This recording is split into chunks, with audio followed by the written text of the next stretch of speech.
كابتن احمد احمد لا ما انا قمت بالواجب. حلوه عايزين فين؟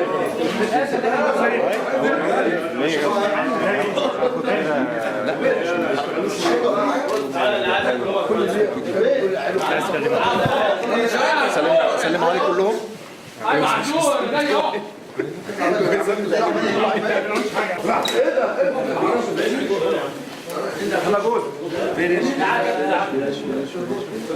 اديني واحده وانا بقى.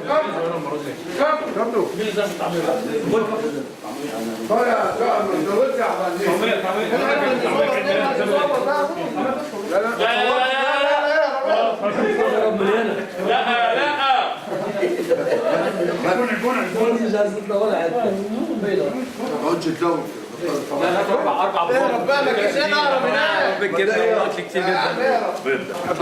كابتن حسين سيد تاخد عم سعيد الاول بقى. عم سعيد تقول له حسام غالي. كل سنه وانت طيب يا غالي. كابتن حسين سيد يمكن عيد ميلاد النهارده حسام غالي، ويمكن شايفكم النهارده كلكم متوجهين. تقول ايه طبعا الكابتن حسام غالي واحد من نجوم فريق النادي الاهلي. اقول يطول في عمرك يعني كده يخليك لبيتك واسرتك وكده، دايما تبقى موجود في النادي الاهلي معانا، وانت يعني القائد بتاعنا.